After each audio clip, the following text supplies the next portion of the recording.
Mesdames, Messieurs, bonjour. Ladies and gentlemen, good morning to the one minister.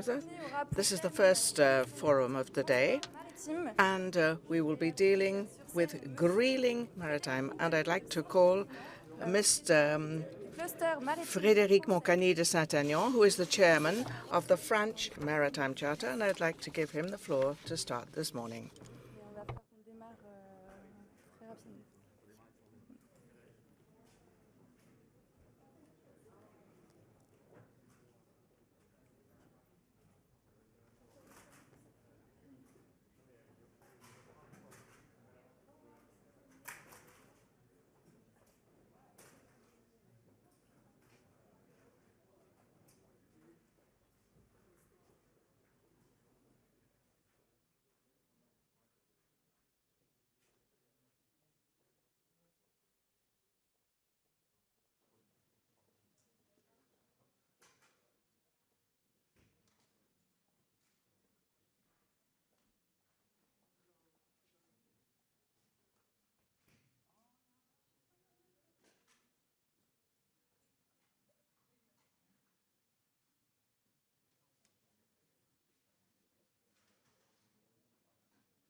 Bien.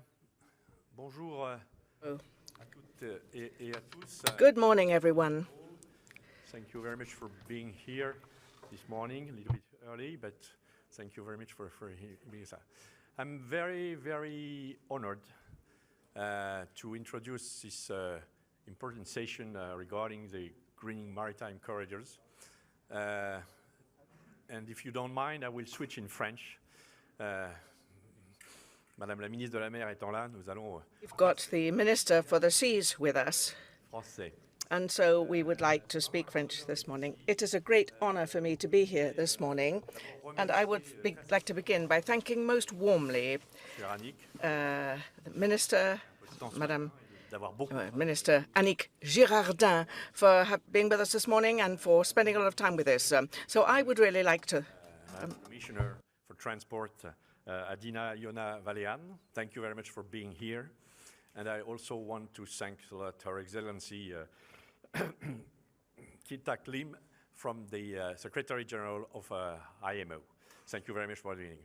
Please, if you want to join us on the stair, and then we will start the session.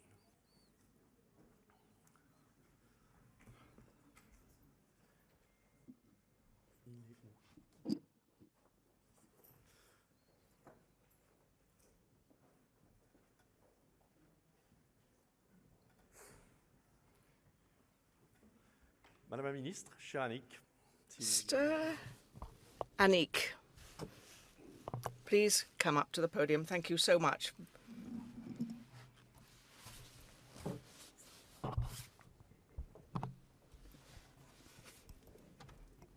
Monsieur le secrétaire général de l'organisation. Secretary General of the International Maritime Organization, European Commissioner for Transport, Ambassador for France for IMO, Mr. for the French cluster, representative of French Maritime Cluster, and international representatives. Ladies and gentlemen, dear friends, I'd like to say that climate urgency won't wait. It is something particularly applies to the ocean because we realize that this is a motor of our whole development, and I would like to say that this is really absolutely essential for today. So it is absolutely obvious that the One Option Summit should deal with this whole question of energy transition. And we have to deal with this today. As we know, this is a part of 90% of international trade. So we've got 51. So we've got 1 billion tons of CO2 every year, about 3% of world greenhouse gas emissions. So if we're going to have less polluted seas, as the Secretary General, of course, of IMO, we have to look again at our collective relationship to seas, and we've got to look at this at every stage. Of course, we've got to look at the power, wind power, but also the situation of what is traded. We need to be united. We need to be transparent. And we need to be able to put forward together solutions to this problem. Now, yesterday, 106 European ambassadors, young European ambassadors, were meant to La Rochelle, and they were going to talk about the high seas, oceans, and everything concerning it, really. And they stressed the fact how important it was to be committed, that we all needed to be committed to it. And I said that today, I would be their spokesperson, even if I know that some of them are also present here with us today. We know we can see them behind us at the back of the room. Now, what we want to look at today, we have today major actors and players here. So we've got the European Commission. It's very important. It's very important here to be meeting and also to be able to listen to what you have to say. We've also got major players and representatives of the maritime industry, of the shipbuilding industry, and you know this, ladies and gentlemen, nothing can be done without you, and without your commitment and your involvement, and without your organization. I'd also like to thank the French Maritime Cluster for having taken initiative of this forum on the greening of maritime corridors, and this is very important. It is a proof that maritime industry is ready to face up to the challenge of the Clydebank Declaration, which was signed by 20 states, including 10 members of the European Union at the COP in Glasgow.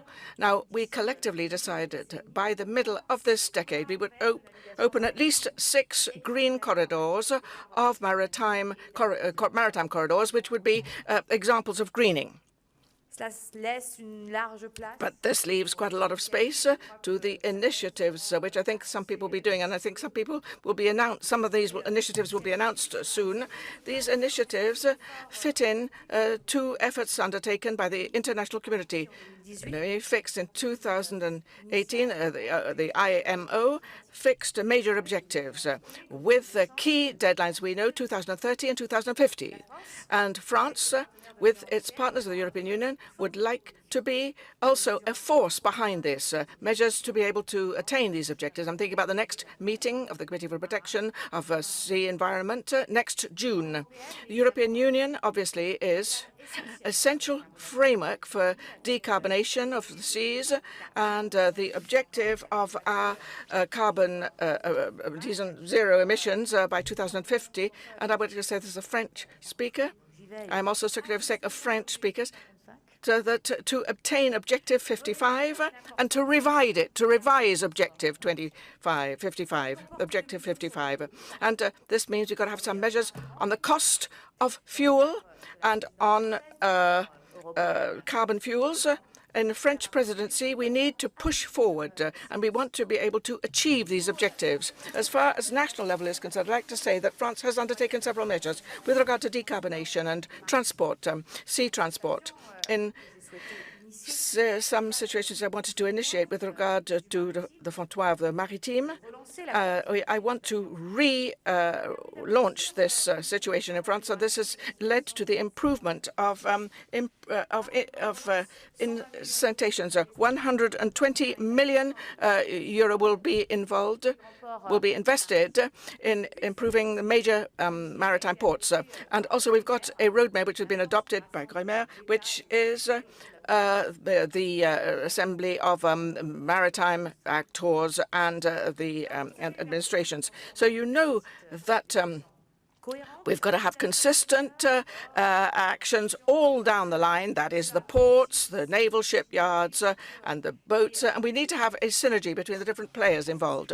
Here, the coalition, the coalitions are, of course, very helpful. We want to have people working together. And today, we are at a moment where we have to recall the already existing alliances and try to create new ones.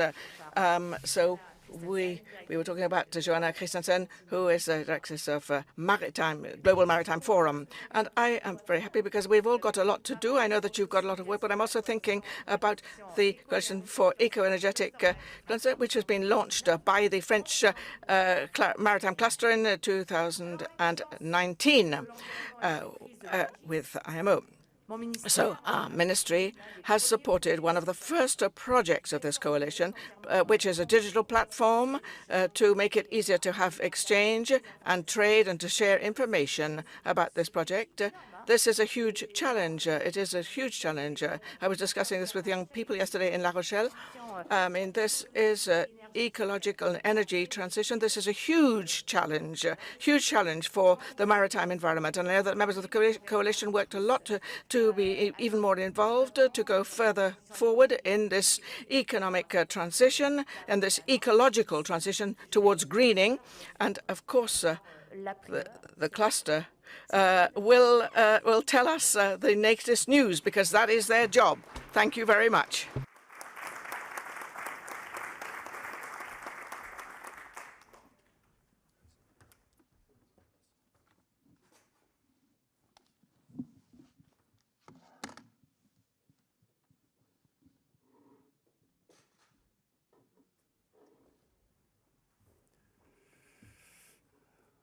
Chair of Maritime Cluster, Minister, Commissioner, ladies and gentlemen, bonjour. Minister Girardin very well explained about the key issues, topics, particularly regarding climate change issues. It is my great pleasure to be here at this very important summit. Shipping is on the cusp of an immense transition to meet the demands for the sustainable transport and to address climate change by cutting emissions. As the Minister mentioned, IMO adopted the first mandatory global measure to improve ships' energy efficiency more than a decade ago. We have been strengthening those requirements, recognizing the global imperative to do more.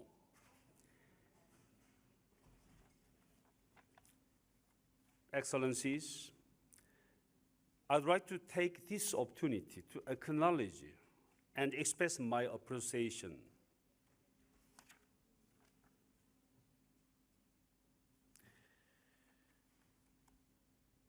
to France for this very active contribution to IMO work in all its spheres, and in this context, in the work on the measure for the reduction of greenhouse gas emission. Despite the challenges of COVID and remote meetings, these measures were adopted and will ensure the achievement of the 2030 level of ambition set out in the initial IMO GHG strategy. France played a key role facilitating a constructive outcome, particularly in the development of the short-term GHG reduction measure, which were adopted last year. This resulted in a comprehensive set of amendments to MARPOL Annex 6, which provide important building blocks for IMO's future mid-term measure. I would also like to take this opportunity to highlight the ongoing support from the European Commission to the IMO toward the regulation of shipping. I invite the Commission and the EU member states to continue to share knowledge and expertise, particularly as IMO member states work toward upgrade of the initial IMO GHG strategy. Since I took my office in 2016, myself personally very lucky in terms of communication, collaboration with the European Union. There are several players has been actively contributing to the process so far. In that sense, I really appreciate the European Union and a member of the European Union for those efforts and endeavors to collaborate with the IMO. The strengthened revised IMO GHG strategy is set to be adopted in next year, 2023. This essential work must be completed to set the path for the decarbonization of shipping industry in line with the objectives of the Paris Agreement of 2015, and with a view to Glasgow Climate Pact adopted at the COP26, which clearly underscores the need for accelerated action in this critical decade. Without a doubt, achieving decarbonization ambitions in the shipping sector will rely on a smooth transition to alternative low and zero carbon marine fuels. I'm encouraged to see many initiatives and projects worldwide on alternative low and zero carbon fuels. Early movers, including prominent French ship owners and other maritime stakeholders in France, are already in the process of ordering, building, retrofitting ships using low zero carbon fuels. IMO is supporting these efforts by working on a global regulatory framework that addresses both safety requirements for these future marine fuels, as well as developing new and innovative mechanisms that can incentivize the uptake of low carbon fuels. The transition cuts across all aspects of shipping, from supply and the use of fuel to safety matters, port operation, and training of seafarers.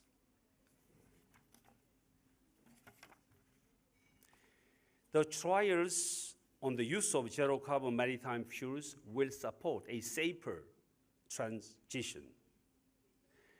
We need everyone who is involved to be active in sharing their knowledge and expertise to support the implementation of the strategy and the measure adopted by IMO. As shipping makes the transition, it is important to ensure that the journey is inclusive and global. To be effective, measure must be adopted and implemented on a global basis. That will ensure that we avoid market distortion and prevent the creation of loopholes that will defeat our ultimate aim. The maritime sector needs to ensure a just and equitable transition that also recognizes the need for skills and technology development in the developing countries. Shipping is global. Decarbonization presents an opportunity to get transition right and encourage all states to be included. This should not be a transition which leaves anyone behind. We need to listen and understand the concerns of all states. I'm very pleased to hear about the numerous initiatives worldwide which are promoting and trialing greener shipping. Indeed, we have already seen France, along with other member states, bring their experience on promoting wind propulsion, biofuels, and utilizing green ammonia to IMO, so that such development are incorporated into the framework of the Energy Efficiency Design Index. These are great examples of how IMO brings together member states in an inclusive way for better regulation. I see great opportunities for developing countries in the production and the supply of low carbon fuels. IMO is supporting developing countries through technical assistance for the implementation of measures and a number of global projects across the globe to support innovation and R&D. No one should be left behind on this journey. As you may know, this year's World Maritime theme of IMO is New Technologies for Greener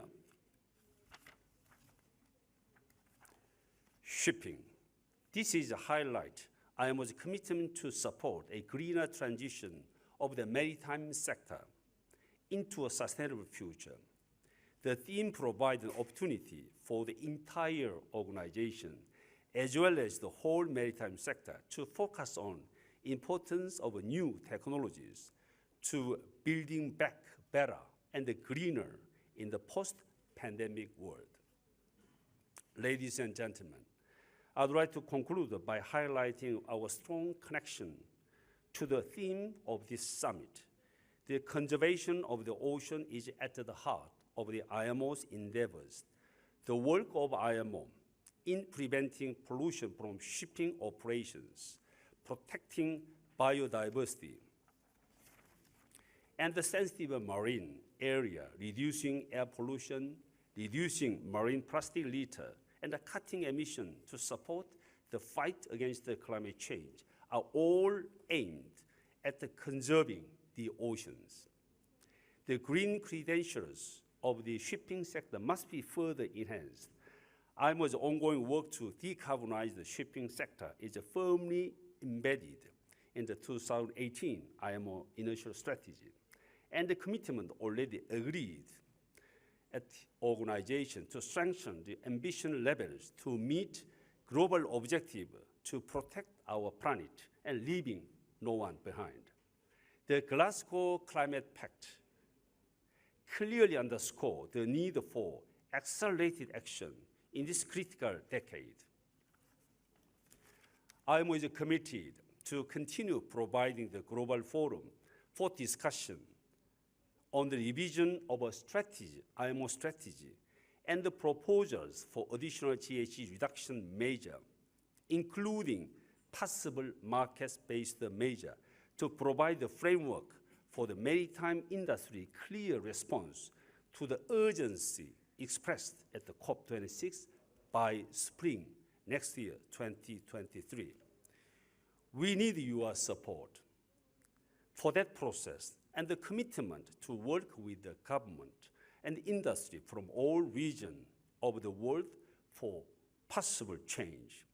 This summit will no doubt contribute immensely to the effort.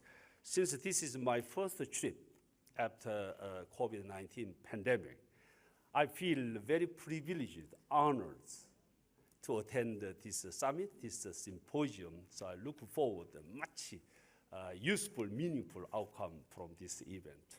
Thank you.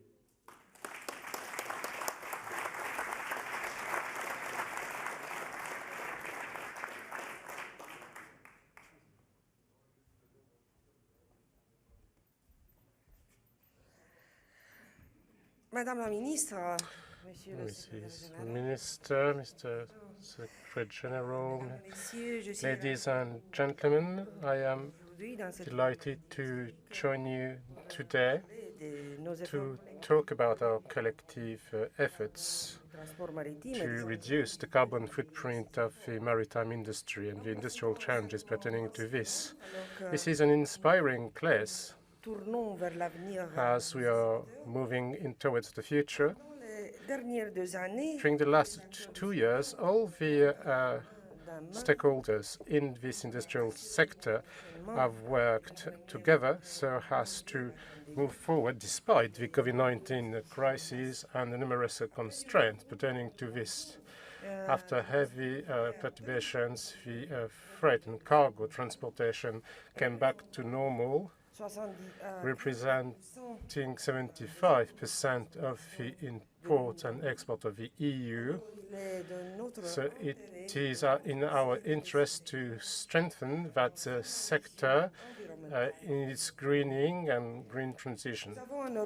In Europe, we've got some top-level actors, transportation, industrial actors, harbors, etc.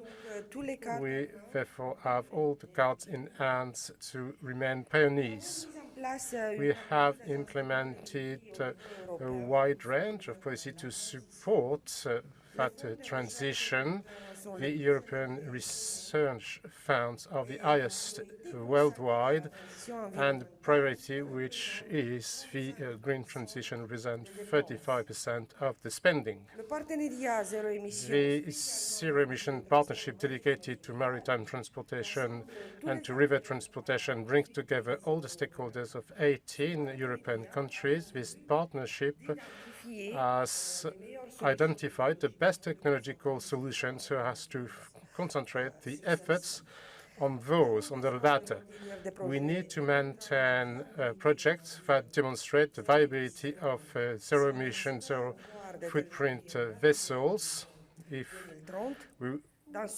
In that context, I want to pay tribute to the dynamism provided by the French maritime cluster to work jointly in this matter. The creation of a specific institute dedicated to this matter should foster the partnerships between all the relevant actors. The availability of the renewable low-carbon fuel is at the heart of the transition of all modes of transportation, bringing together all the stakeholders in the supply chain of this low-carbon fuel is essential to do joint work and to share the risk and to free investment in this sector. Very soon, we shall launch a new industrial alliance at the European level, especially dedicated to substitution fuel, alternative fuel,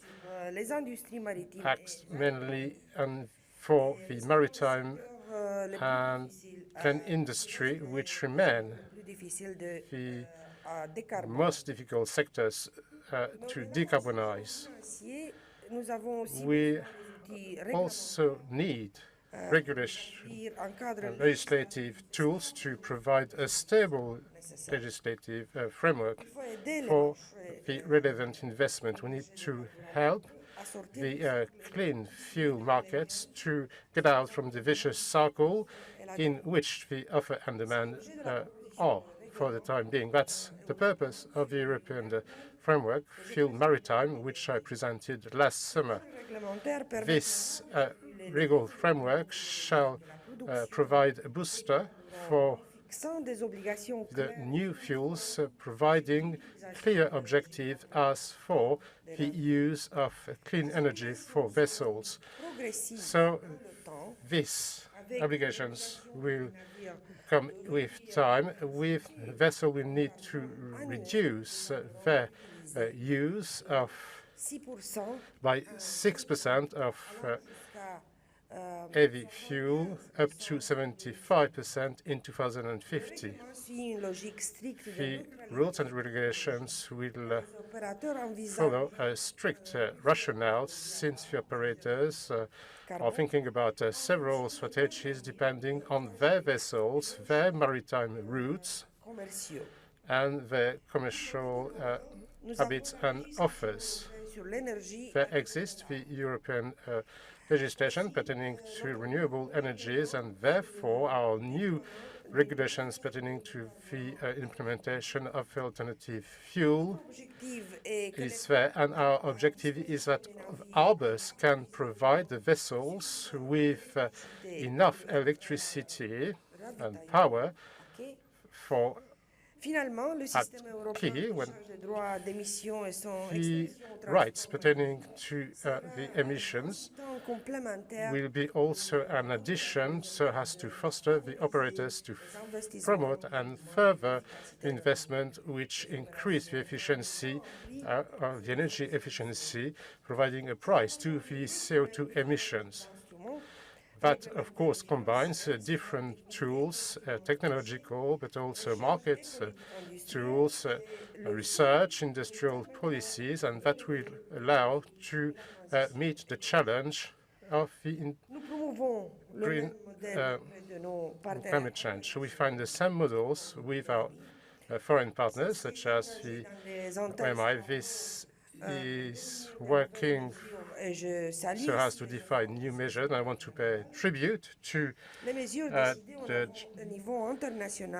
efforts done by the IMO, so as to define the efficiency of these new fuels and to have tools that will allow to provide a fair transition for all.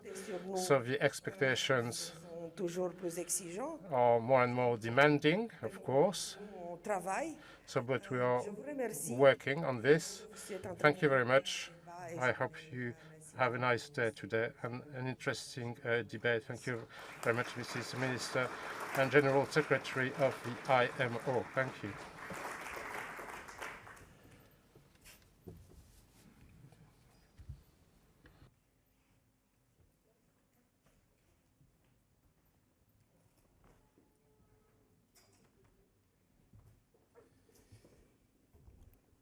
Mesdames, Messieurs, ladies and gentlemen, invite the next speakers on the stairs.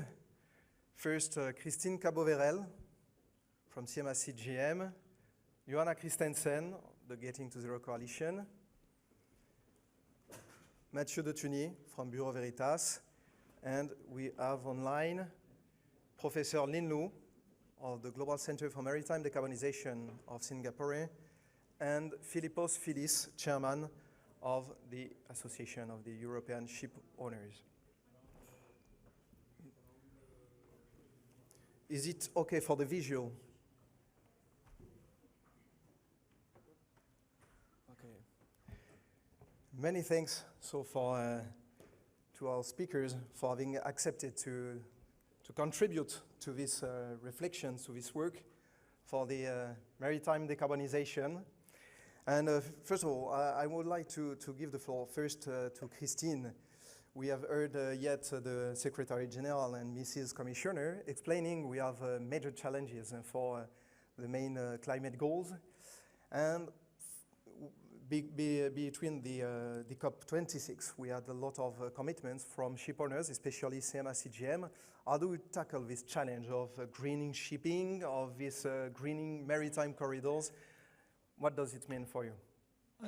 We speak English or French?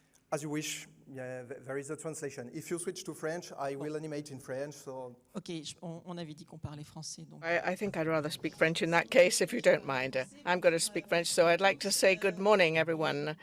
And thank you very much for inviting CMA-CGM to this major conference. I listened with a great deal of interest and pleasure what was said just now by the Minister, by the European Commission, and by the Secretary General of IMO. We are entering into a very specific and concrete phase of this meeting challenge for decarbonation of maritime transport. It is a challenge because, of course, we're going to be working on zero emission ships. The purpose is to have all ships to be zero emission. This CMS through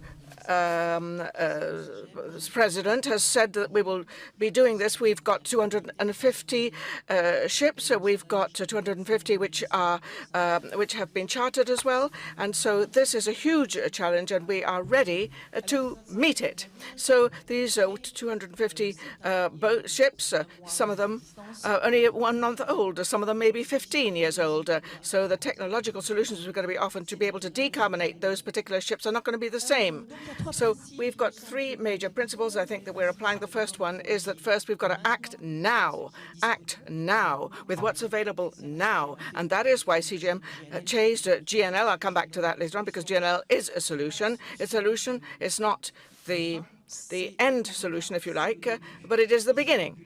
And this particular beginning is something we wanted to start off immediately. Second principle, we are sure that there won't just be one technological solution with regard to propulsion. There'll be many, there'll be several, rather, and we need to work on all our options for propulsion, which will be developed.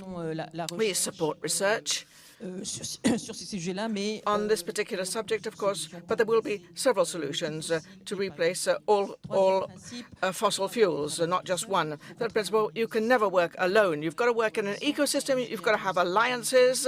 CMA CGM launched an alliance for energy solutions. We'll be talking about that later on. And Frédéric as well. They need to work together. And you know that CMA CGM also made a conclusion with NG. I don't know. Yes, we're here. Yes.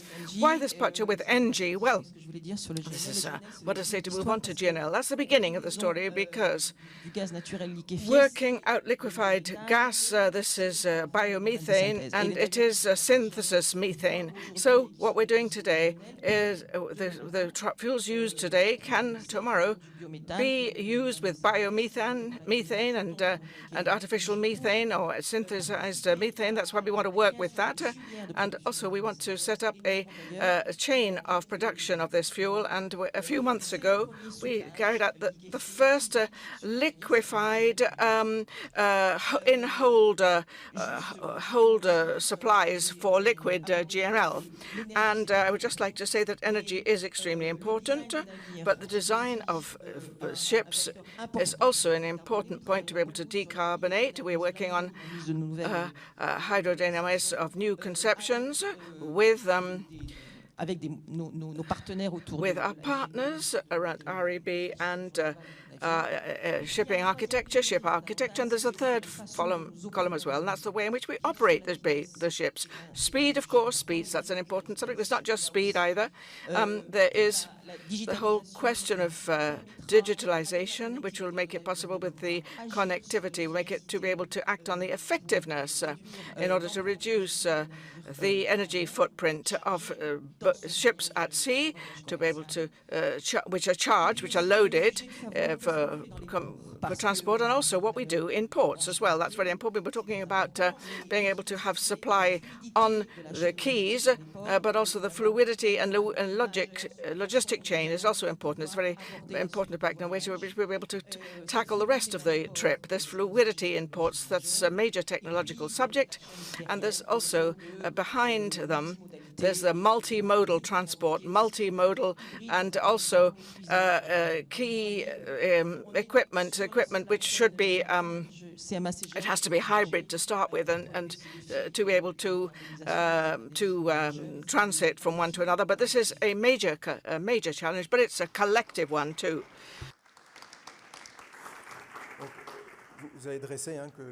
You've said that the subject of the greening of the corridors, that is something. Could you say something about the greening corridor between Los Angeles and Shanghai, this practice of this, and the port arrangements? Well, the idea is to work together on some very specific examples. The green corridor, what do we mean? What we mean is that there's got to be specific action to make this happen, all these major ideas. And as you know, that this is a collective subject and a collective. We've got to work it all out with all the players involved. There are many players involved in logistics and in the maritime sector, and they've got to work together. So to create a green corridor, what that means is it means right from the place where the goods are produced and until where they are used. This affects the trip, the voyage, the sea voyage, but also the land-based operations as well, before to be able to decarbonate gradually. Well, of course, it's very important to say, I mean, we haven't got a magic wand. So we've got to know that this is going to be a path. It is going to be a journey. So Shanghai, Los Angeles, next month, starting with next week with CMA CGM, we will be using GNL ships on this route. We're going to say GNL is not the end of the story, but it's the beginning. And so we're starting to do that next week. We're going to have GNL ships on that particular route, but behind it, of course, we need to be able to work on the operation and what was missing and decarbonate. We need to all the steps before that, and greater use of multimodal means of transport upstream as well, as it were. We need to use river transport as well. We need to make sure that river transport also becomes important in France. Rails, of course, railways. But on the road part, we can't avoid it because, of course, at some stage, they have got to be trucks at some stage, and these lorries have got to be able to use alternative energies, hydrogen, decarbonated gas, but this is a corridor. That's what we mean. We mean for a given route with very specific examples, very concrete examples, to be able to measure the effects in terms of decarbonation, the measures have been taken, and also to work on new technologies. I was saying just now, GCMA.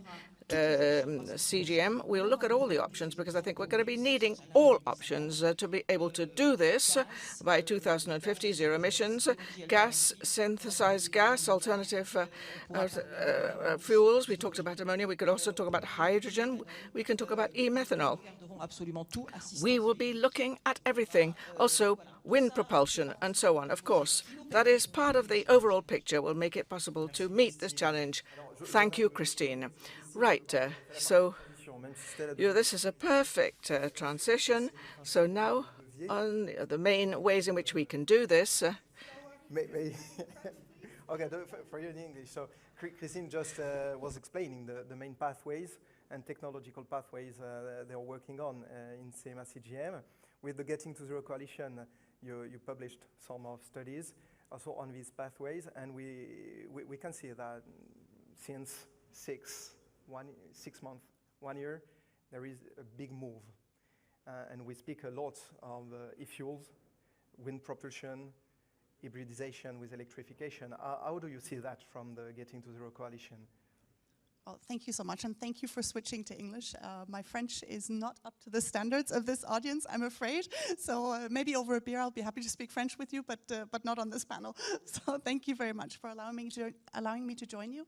It's an honor to be here, and especially because of the leading role that France has played in the establishment of the concept of green corridors, where we had the pleasure of launching together with the French, with the UK, with the US, Denmark, and many other governments, 23 in total, a study and a declaration at COP26, which is focused on the establishment of green corridors.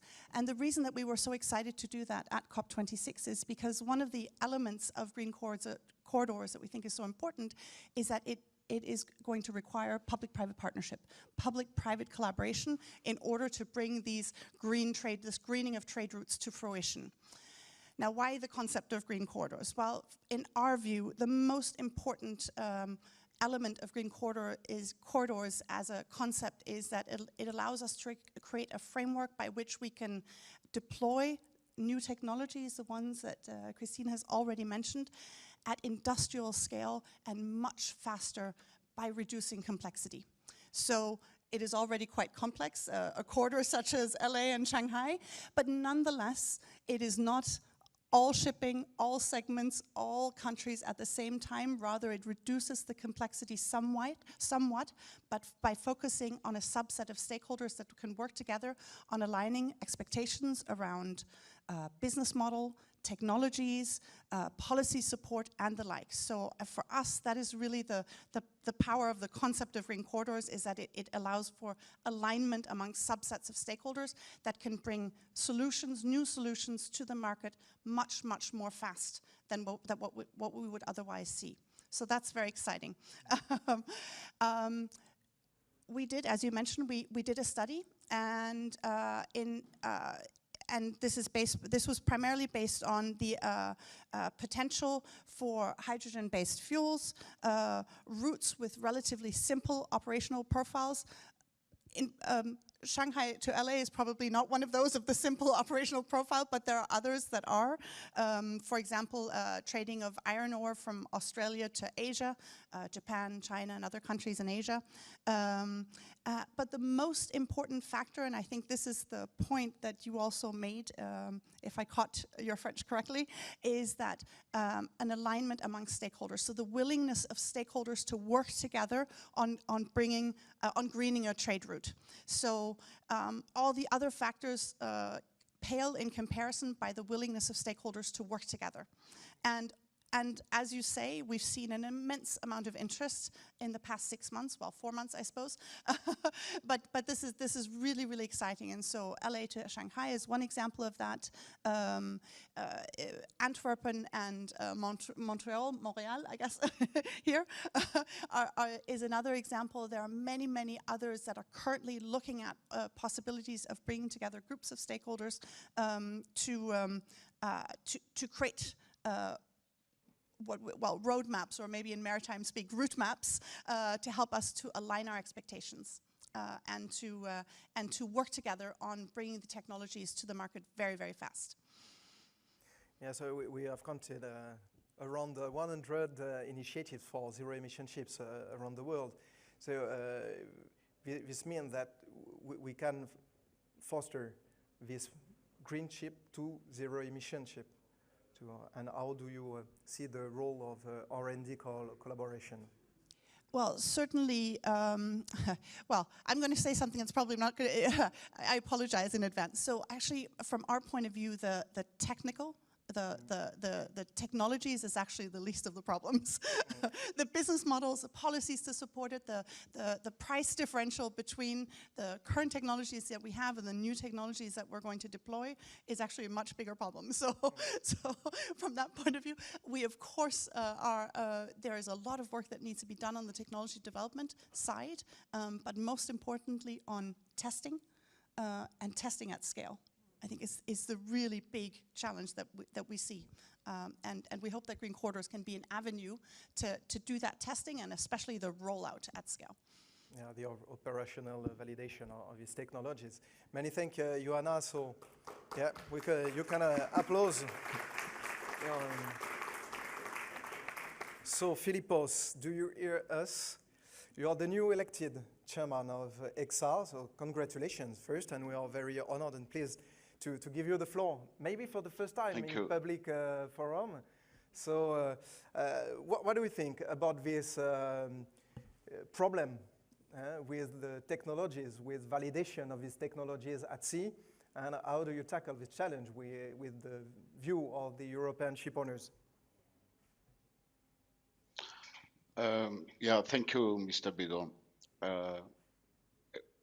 I will start by saying first, ECSA welcomes the increased climate ambition for the Fit for 55 climate package, and it is fully committed to contribute its fair share.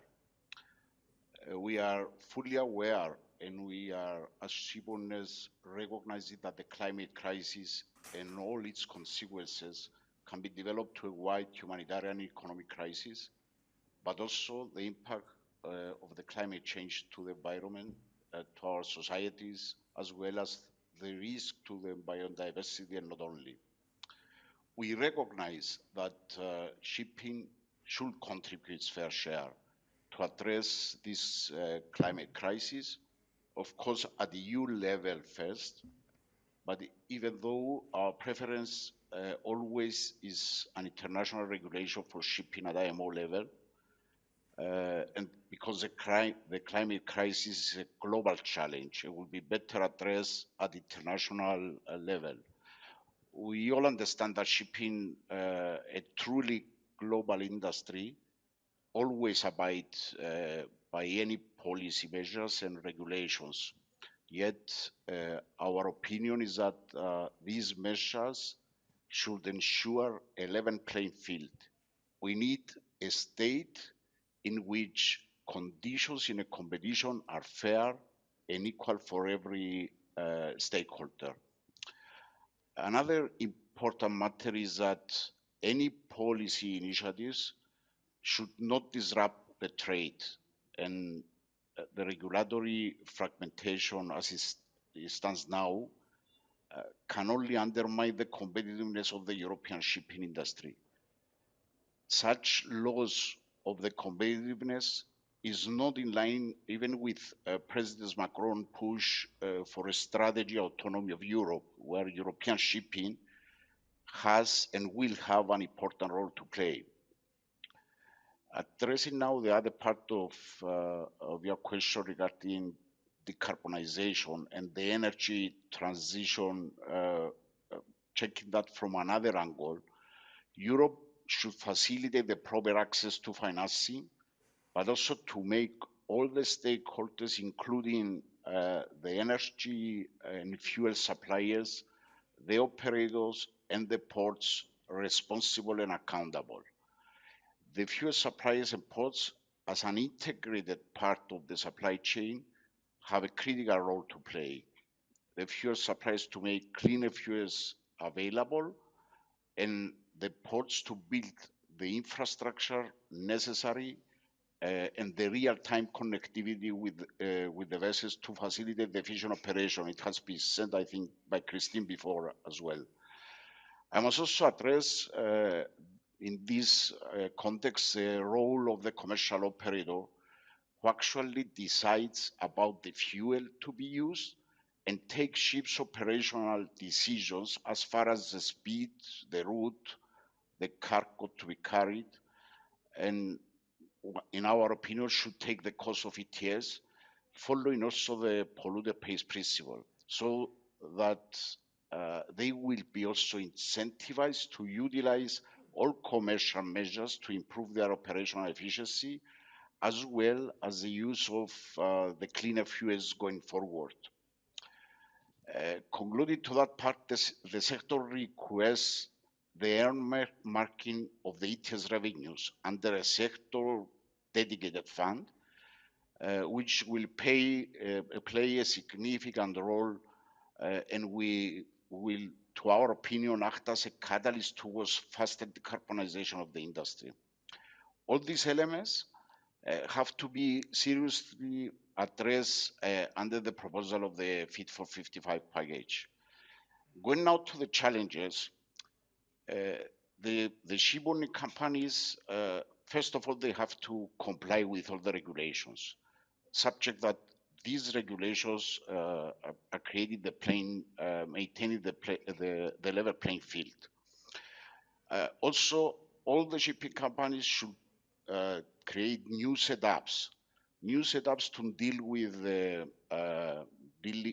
the purchase of allowances, which such experience doesn't exist in most of the SMEs companies, which constitute at least 80% of the European shipping. They need to create the departments to follow the SDGs based on IMO, creating ESG reports further. Also, on the technical side, we need to start designing or calculating and testing the necessary hardware retrofits on our existing fleets in order to comply with not only the European regulations, but with the IMO regulations entering next year into the implementation of the ECSA regulation. Also, we need to agree with commercial operators regarding the commercial measures to be taken. It has been said before, speed, draft, how clean is the hull, and all the precautionary measures that have been taken and agreed between the commercial operators and the owners in order to reduce commercially the carbon emissions. And another challenge is also the training. We need to reskill and upskill our employees on shore, but most importantly, the crew on board, because we have to deal with all these new regulations, and it is important for our crew to be up to date.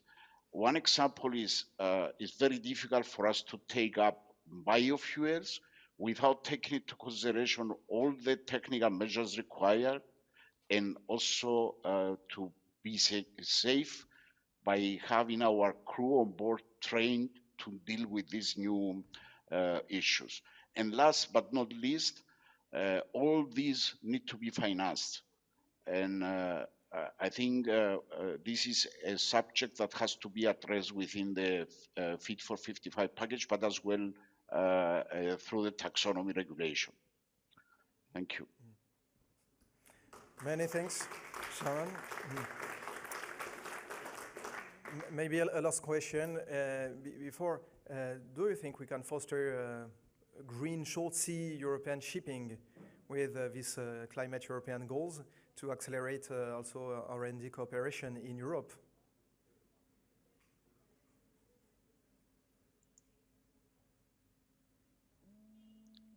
Mr. Bedoni's question addressed to me.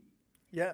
That was a question to accelerate cooperation between ship owners in Europe for this green maritime corridors in short sea shipping in Europe.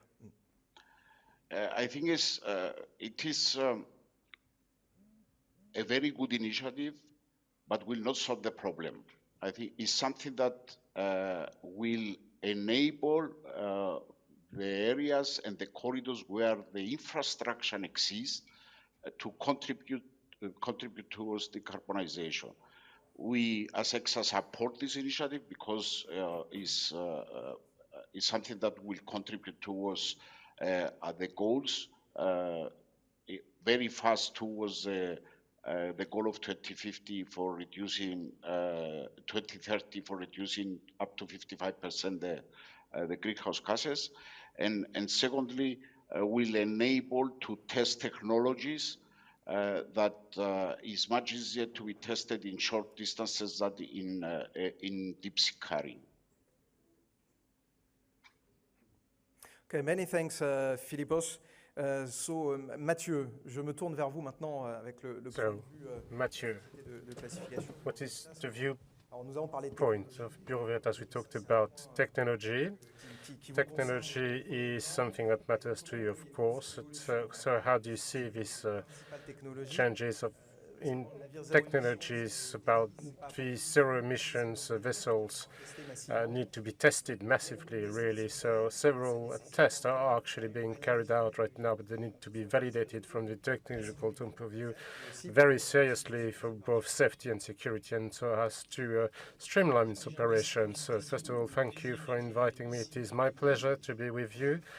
Christine actually spoke French in French language, so I would like really to continue to speak French. That's fine to hear. I would like to be positive and to be optimistic. First of all, I think the maritime industry has experienced many changes during the last century. First of all, sailings, and then steam, diesel engines, and gas-powered engine, electricity-powered engines, and then hybrid systems. So we can be very confident in the transition and the changes we are faced with. Having said that, there are two nuances I would like to mention. There's an objective and goal to reach, which is the main goal, of course, which requires an important speed in the changes so as to replace the traditional propulsion engines and methods we are using today. And that is not simple. A second nuance I would like to make, it is a global challenge, not only linked to the vessels, but to the the comprehensive supply chain associated to this industry, all the stakeholders, insurance company, brokers, and not only ship owners, but only shipyards owners and operators. And that means somehow that actually it will not only be a change in power operations, but also we need to change the routes and think about the different routes associated with that. And then that leads to the green corridors you just mentioned. And of course, that's a huge change. So of course, as a society, we will support innovation initiatives. We are involved for the time being in 150 GDP or GIP, which is huge in terms of resources. That's roughly 150 full staff. But that is really necessary, really, to reach the zero emission target even though we must not neglect that zero-emission transition phase, which is actually also by the IMO. And that is very important, and we try to support our clients with that transition. So innovation, of course, and that is instrumental, but the transition is a learning phase, and the CMM-CGX using the dual and powered engines have been a great experience to learn, and we learned about the risk associated with ammonia, for instance. Lots of work are being carried out, lots of hope out there really to have something which is practical really by 2020-30 really. So that will open doors. Also, Bureau Veritas is also supporting, of course, the digital tools that will foster different the optimizations, the digital twins. Christine has mentioned, of course, the modernization of the different fleets. How can this be a driver? How can we better understand this system 150 GDP? How does it work at sea as well? Well, that is true. Two transitions taking place at once. The digital one and the transformation at sea. Digital transformation is huge. We've got lots of data that we were not harvesting fully previously. So digitalization, of course, will enable the decarbonization and reduce the carbon footprint. We try, of course, to derive benefits from that. You mentioned the digital twins. What is a digital twin? That is the modeling of an asset on the basis and with regard to the actual real asset. So we model the vessels thanks to a 3D mock-up digital twin. And then we provide that ship with relevant data, so we can therefore optimize the efficiency of the vessel, i.e. reducing the coefficient of friction coefficients and therefore reducing the carbon footprint associated with that. And during the operation of the ship, we can improve its routing on the basis of the weather forecasts. We can anticipate, we can optimize the life conditions, so optimizing the way people work and live on board the ships, and we can really optimize all sorts of parameters, and that is really a step forward with regard to what was happening previously. And now, as regards certifications and the actual class of the ships themselves, we can improve the efficiency of our experts thanks to the new technology by using drones, robots, but also algorithms so as to recognize corrosion on board. So have to have smarter visits dealing with smarter ships that analyzing all the data that can be understood on board and used on board. You see more and more a partnership between ship owners that would share their feedback. Of course, you said that represent lots of fleet segments. Some are competitors, some are not, but all actually need to address these challenges because the final clients will decide which service they will use at the end of the day. Of course, that is true.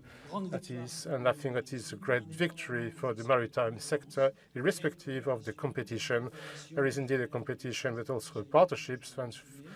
And to the GDP and GIP, I mentioned lots of partnerships which are fully transparent on the means that can be used, and I think that's the key of our success. Thank you very much, Matthieu. A round of applause for you. Thank you, Matthieu. We'll travel to Singapore. Many thanks, Professor. We are really honored and pleased to welcome you. You're CEO of the Global Center for Maritime Decarbonisation, created in August 2021. And your scope, your priority is to launch ship concepts, and you work on TRL 7 to 9. So for you, from green ships to zero-emission ships, how do you tackle this challenge? What are your main work streams? What do you want to propose to ship owners, to companies, to energeticians to work together on this zero-emission shipping? Well, good morning, everybody, and thanks, Emmanuel, for the invitation and the opportunity to participate in the panel. I really wanted to be there in person. Unfortunately, travel restrictions in this era of COVID is limiting, so I'm participating by video conference, so thanks for accommodating me. I completely agree with all what the panelists have said, and so maybe in this context, let me tell you a little bit about the Global Center for Maritime Decarbonization.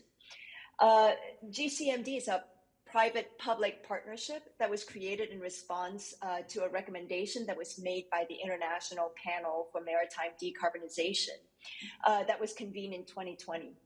We're strategically located in Singapore. This is the largest bunkering hub and the second largest cargo port, container port in the world. And so our singular mission is to help the sector eliminate its GHG emissions, and we're going to do this by shaping standards, deploying solutions, financing projects, and fostering collaboration across sector. And so this touches on what Christine said, what Johannah said, what Philippos and Matthieu said as well. And where we're focusing on is really to focus on pilots and trials so that we can put metal on the ground, we can put metal in the water, so that we can help the sector adopt these decarbonization solutions faster and cheaper. And so this speaks to what Johannah had said earlier on, although I would slightly disagree and say technology is still a very important challenge that needs to be worked on. And so here, what we're hoping to do with these pilots and trials is to test these technology in real operational settings. GCMD's makeup is unique, and we believe we have what it takes to do these pilots and trials successfully. Namely, we have the technical and domain expertise, so we can do the due diligence quickly and accurately. We're a neutral organization, so we can convene stakeholders and stakeholder groups across the sector. Our founding partners have equipped us with a modest war chest of funds, so we have capital that we can invest in these pilots and trials. And last but not least, with the Maritime and Port Authority of Singapore as our partner, we have early access to regulators and to policymakers who can help, so we can help facilitate the regulatory sandbox that needs to be in place in order to conduct these pilots.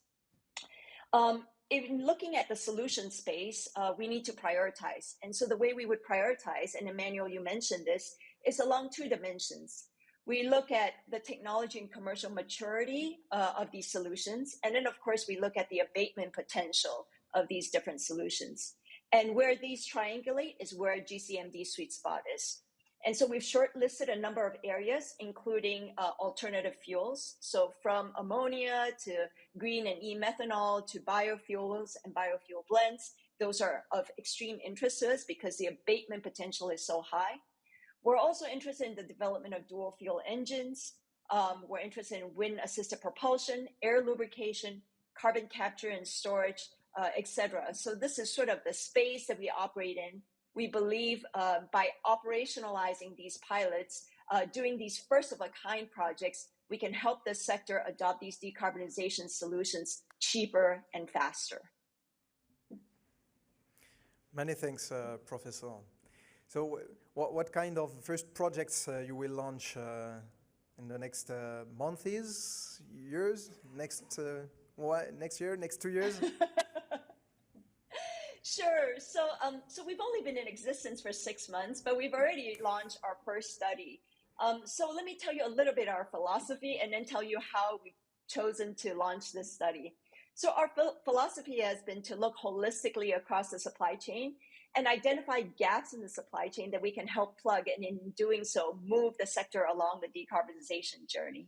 And so in the example of ammonia, we looked at the fuels across the supply chain and we decided that we were going to focus on ammonia first, not because it's a singular fuel that we think is going to be in the future. It's going to be a part of the multi-fuel landscape, but ammonia is the most energy efficient of the green fuels to produce. That's why we chose to focus on it first.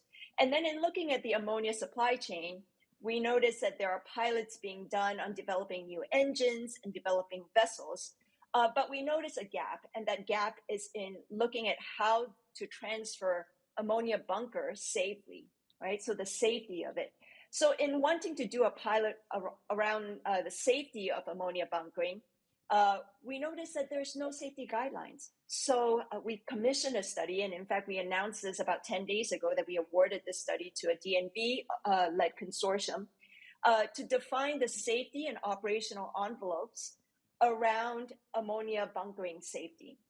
Once these safety guidelines and the operation guidelines have been developed, then they form a basis for a regulatory sandbox that then can frame a pilot to take place. And we've chosen for this pilot to take place in Singapore because Singapore is super, super population dense. Its port sees more than 1,000 ships a day. The safety standards are developed for Singapore. Chances are it'll be extensible elsewhere. So the way we're looking at this is we want the project to speak for itself. We want to think about the location based on what's right for the project, but to do the pilots in a way that the findings and the learnings can be spread across the sector and can be adopted quickly. Many thanks, Professor. We can applause. This is quite a call to collaborate more between Singapore and Europe. And for that, je vais inviter Victorien maintenant. I'm going to invite Victoria now to come up here, to come up to the platform. And while Victoria's getting up here, I see Christine.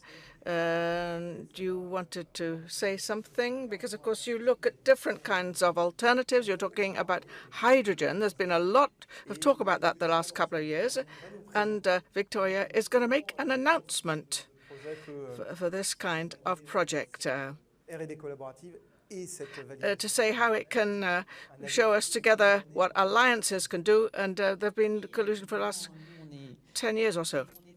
Well, we're very interested indeed by Victorien's project. We've been following Victorien for a long time. Well, this question of the vessels, this is going to be presented by Victorien, and this is a boat, a vessel, which we hope will be able to work in a certain operational and commercial framework. Now, as I said, I was moving into English now. Several solutions to several problems. And this is why our role and what we want to do in accompanying Victorien is to give the expertise of the trade route and the business operations. How can this be adapted to the project of Victorien? Because it's a beautiful project, but to be successful, we will need to decide where it will be the most efficient, on which trade routes, and for which type of cargoes, and for which trade flows. So this is where I think CMA-CGM can have some added value to the team of Victoria in helping them to construct their project on a given, in a given operational and commercial context. Many thanks, Christine. Maybe just before you, Victorien, Johannah, how do you see this first cargo zero emission with wind propulsion and hydrogen, in one word? Well, of course, it was super exciting and very exciting to see it going from concept onto the water. I think that's really the next step that we need to see. I think there are still a lot of questions around putting in place regulations for a future that we have not seen in practice yet. And so by demonstrating the technologies in real world condition, that's the thing that can really help us unlock this next phase of shipping's decarbonization. So it's very exciting to learn more about it. Thank you, Johannah. And Matthieu, vous êtes aussi partenaire de ce projet. So partner of this project, as we've just said. Il faut accompagner avec les it's got to be accompanied with a new guidelines on fuel, and there's got to be a kind of moratorium as well for the transition. Well, yes, congratulations, in fact, because I think this is a very specific and concrete project, and that's what we need to be able to evaluate the risk and to look at our guidelines and to update them as needed. Thank you very much. Thank you very much. So this is part of the project that the minister was talking about by way of introduction, talking about the different alliances. Well, Victorien, over to you. Victorien, I don't know what you want to tell us about the design of your cargo. French. Mesdames et messieurs. Ladies and gentlemen, well, good morning. Secretary General, delighted to see you after your embarkation on Energy Observer. We're very happy to see you with us today. So I'd just like to present this new project, which is Energy Observer. So thank you very much, and thank you to the very first partners who committed to it. I'm going to tell you about them, but I'd like to thank ECSA, LMJ, Marin, and Aero, the Bureau Veritas, and Transhydrogène, and one other which I'm afraid we couldn't get. Now, the first, who are we? Well, we are a team, 80 people, many of us, many engineers, and we've got an odyssey around the world, and now we've got an industrial chain as well to supply this. So we started with this first vessel, a laboratory vessel, and it represented a kind of a virtuous circle of energy. So there's energy mix, self-conservation of batteries, evaluation of surplus and hydrogen based on seafood. So we were able to we were able to go through the world on this industrial schools as well, and so we'll be in Singapore in a few days' time. We'll be there. So we're continuing with our odyssey there. And then this vessel is entirely digitalized. This is an example. You can see the system which has been developed, and you can see the different photovoltaic use. You can see the air energy. You can see the batteries and all this. So it's a very complex boat, a very complex vessel, which has been used for teaching purposes and also for science as well. And thank you very much for COA, who accompanied us from the industry, from research to industry now. So as an officer of the Merchant Marine, we went further. I wanted to go further, so we're still looking into hydrogen. And so we started with a comparison of the different fuels available, and or which would shortly be available. And so therefore you've got MDO, you've got methane, you've got methanol, you've got ammoniac, you've got hydrogen, liquid hydrogen, you've got OHC, you've got hydrogen, gaseous hydrogen, and you've got batteries as well. And I'd like to start with batteries, so you can see in terms of volume of energy, and you can see the volume of the batteries, which compares to MDO, which is the top of the list. It takes 64 times more space. So big ships is not really manageable. Now, on Energy Observer, we've also got 360 bars in terms of pressure, but this is nevertheless 12.6 more space than MDO for the same quantity of energy. So hydrogen, well, you've understood, this is the fuel which we're interested in, because when we've gone from gas to liquid hydrogen, well, we've got a clean partnership with Air Liquide, because they can master this technology because of their history and their past, and also with the aerospace industries too. So we can see on this particular slide, you can see that we've got 4.3 times more space. So ammonia, we were talking about green ammonia just now. Well, we've got 2.9 times more space. So what you've got to understand is that apart from biomethane, all these green fuels, neutral carbon and so on, the basis is hydrogen. And if you want it to be green hydrogen, you've got to produce green hydrogen. So what we would like to do with our contractors, we'd like to get the best industrialists to be able to set up this ship. It's a medium-sized ship, Energy Observer. The purpose is to carry out intercontinental routes. A small ship, but it's compared with Plaisance, it's 120 long, 24 wide, and 50 meters of wake to enable us but this is going to move on, of course, according to its trade. It says it'll be a demonstration model, but of course it will be exploited later on. So autonomy has got 4,000 nautical miles. So it's a hybrid. We've got 5,000 tons of goods. It's got lorries and trucks. And this particular ship, in terms of technology, zero emission. And we'll look at this slide. Yes. Okay, that's it. Technology. Zero emission. So we've got electric propulsion. We haven't got a thermal machine on board. We've got 4 megawatts, so we've got 2.5 megawatts from the convertible, so we don't need more than this, because we've got batteries which interface between the electric propulsion and the the combustible fuel. And we've also got, Eric, we've got 15 knots. We can reduce by 40% energy consumption, and 12 knots no, 15% at 15 knots and about 40% at 12 knots reduction, energy, that is emissions. So what's important is for this delta, so I suggest that we look at these pictures. Well, we haven't got them. I'm so sorry. We can't see the pictures. What a shame. Never mind. But thank you very much for your attention, and I can guarantee that we will take it right through. We'll follow it through to the end. Thank you very much. Merci, Victorien. Alors, pendant que... Thank you, Victorien. So I'm calling Jean-Michel Sauvée, Martin Jean, Clément Lavigne, Hervé to join us here. So Matthieu, Christine, you can stay if you want to, but I think you will have to stand actually because you're going to pitch very quickly. So we are 5 minutes late. It's not easy. So what was said in the press is that this versatile zero-emission cargo ship is demonstrator being launched in France. Of course, it will allow to feed all the projects in the future. There's a number of ships, very low-emission ships, of course, which are supported by the French ship owners, which can be presented. So do we have the presentation or not? So Frédéric, you've got 5 minutes to pitch for the launch of this institute. So because we are running very short on time, I'm going to be very, very, very brief.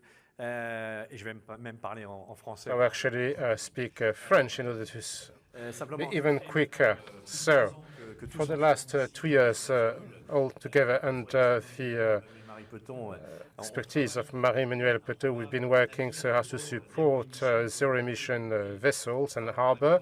And I think we started, we couldn't actually present this during this One Ocean summit. And it is very important, really, to say that France is supporting really these zero-emission vessels and harbour initiatives. In order to do so, we've got an objective which is to have 9 concept ships that was been presented by Victorien, so 9 zero-emission vessels between 2030 and 2035. So that's very soon, really, and Christine said it, and Matthieu said it as well. We need to work together. We need to all the value chain needs to work together, and you will. Okay. And we have decided to launch the Institute for the Zero Carbon Emission Maritime sector with all the stakeholders, with all the partners that will be displayed behind me. I cannot, of course, mention all the names, so I really want to thank them all, really, from the deep of my heart. The idea is to synchronize all the efforts of the maritime sector, maritime industry as a whole, really, and to work jointly and to work with the equivalent centers, such as Maritime Center, the Global Maritime Center from Singapore, and we heard from them recently. So we are launching this with ship owners, industrial stakeholders, academic scientists, financial partners who are not there, but and the regions, of course, the region of France, Philippos, you're there, and 2 regions who have joined us, the region of the southern France and the Loire Valley region. These projects are very inspiring, inspirational. And thank you, Victorien. Thank you for presenting this. If I may, just for 1 second, I'm also chairman of the IO Institute of Maritime Officers. And on the Seine River, we have 4 former commercial maritime officers, and then you can do different things afterwards in your career. And Jean-Michel, you can tell us a bit more about this. So we are launching this new institute, and of course other projects of other shipowners are working on this. And I will now leave the floor to Jean-Emmanuel Sauvée. Thank you. Merci, merci Frédéric. Thank you, Frédéric. Indeed, ship owners to live with that times more than a century. We moved from the sail to steam here in this very harbor. So this very harbor experience these changes, the steams we were using coal really to heat up the boilers in the hull of the ship. So we do have the feeling that it is really an important time of change, really, and we want to be major actors in this new era. Behind the constraint, of course, an important will must be there to move forward. That is the case here in France, in our industry, and that is the objective also of this summit. So, of course, all the necessary technical levers and leverage are there. And 30 years ago, we invented 6 sailing cruising ships under the French flag, navigating more than 1,000 miles each for 30 years. So we have a lot of feedback. We have a message for all the industrial stakeholders. We must use all levers and leverages, really. And of course, at the global level, there are Mr. General Secretary of the IMO. In January 2020, we divided by 7 the scale of the commercial ships. We divided by 7 the emissions of the sulfur emissions, and that is very important. So we are moving from the carbon fuel to the carbon-free fuels as soon as we can. So, of course, that's we want to be, as French ship owners, to be the drivers really of this project. All the levers and leverages will be used, and of course, and Christine, of course, Ponant, we are committed. There is a transition to 44 ships that CMA CGM has already ordered and that are being operated are really significant.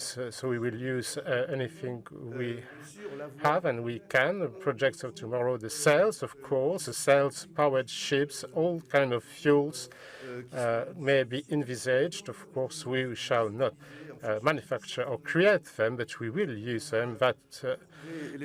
And we will find the best solutions on the key sites, new batteries in the ships, new equipments in the ships has to receive and to connect the ships when they are at quay, and also new catalytic devices to reduce nitrogen emissions. But also we are ready to commit ourselves with a true will beyond the constraints and, of course, legislative and regulatory constraints. And, of course, self-monitoring is important. We can monitor our changes. We want to show that we can do that and audit ourselves, and I'm certain that we will be successful in doing so. Thank you very much.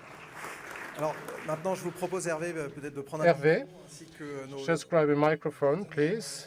énergéticiens.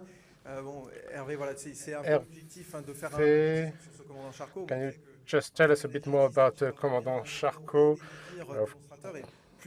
And we have different demos, ships, demonstrators. Lots of great projects are supported by some of you here in the audience. You need to shorten really your speech. We are quite behind, unfortunately. Okay, duly noted. Thank you. The idea is really to share with you the dynamism which is experienced by our industry. I think that every ship owners aims at showing all the innovations we can provide you with. The opportunity was to put a newborn of the Ponant fleet, 13 Ponant here, and this is the latest of that fleet. First icebreaker, the PC2 category, Commandant Charcot, the highest French classification icebreaker, the first one which has reached the geographical Arctic pole. A very innovative ship indeed, as you can see on that slide, liquefied natural gas powered, lots of innovations of board, very practical, especially when it comes to the LNG tanks. You can see the dimensions that we succeeded in using. 5,000 cubic meters for that ship.